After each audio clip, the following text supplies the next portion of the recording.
Class 7-এর প্রথম unit টেস্টের বাংলার একটি মডেল কোশ্চেন সেট সম্পূর্ণ উত্তর সহ আলোচনা করব।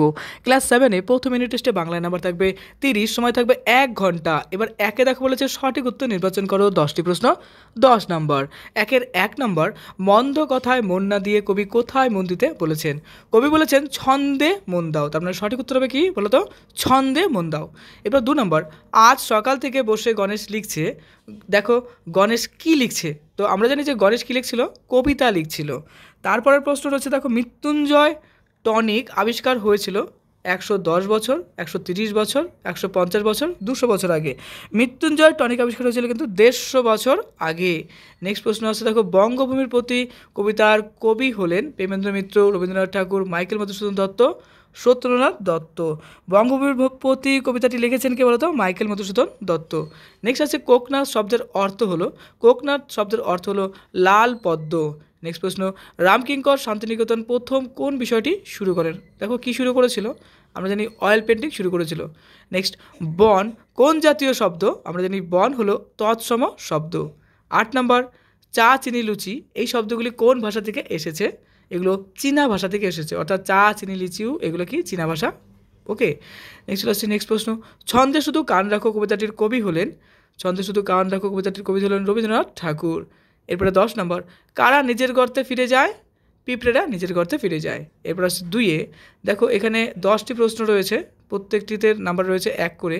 গণেশ কোথায় কি পড়াতেন? আমরা লিখব গণেশ কলকাতার সায়েন্স কলেজে মাইক্রো ইলেকট্রনিক্স পড়াতেন। এরপরে 2 নম্বর, অমরকে কোথা কবে? এখানে অমর শব্দের অর্থ কি? অমর শব্দের অর্থ হলো মৃত্যুহীন, যার মরণ নেই, যার মৃত্যু নেই। পাখির ডাক কখন শোনা যায়? দেখো বলবো পাখির ডাক শোনা যায় দিন দুপুরে।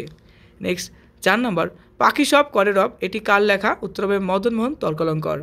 তারপরে ধ্যাত বাপি বলেছে ও আমবাদ, আমবাদ বলতে কি বোঝানো হয়েছে? আমবাদ বলতে বোঝানো হয়েছে এক ধরনের চর্মরোগকে বোঝানো হয়েছে। নেক্সট, সোনাটিয়া কালিয়ার জঙ্গলে কি খুঁজতে এসেছিল? উত্তর হবে দেখো প্যা প্যা পুতুল। নেক্সট 7 নম্বর, সোনাটিয়ার বয়স কত ছিল? সোনার 6 বছর আর টিয়ার 5 বছর। নেক্সট 8 নম্বর, কোন সময়ে ঝিঝি পোকা ডেকে ওঠে? উত্তর হবে গভীর রাতে। নেক্সট 9 নম্বর, ঝরে পড়া পাখি বলতে কবি কাদের বুঝিয়েছেন?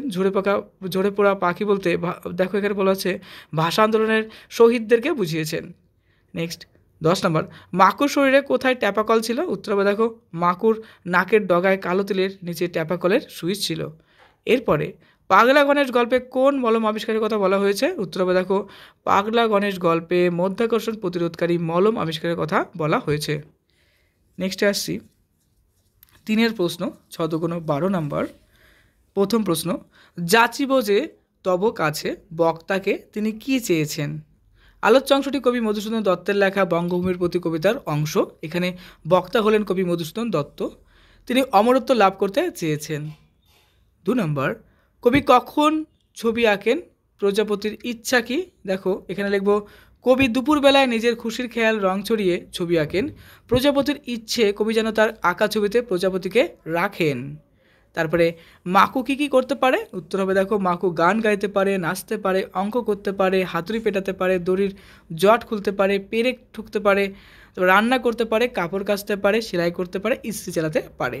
নেক্সট, সেটা তো সূর্যের মতো নয়। কোনটা সূর্যের মতো নয় এবং কেন? দেখো খোকন যে সূর্যের ছবিটা এঁকেছিল তার সূর্যের মতো নয়।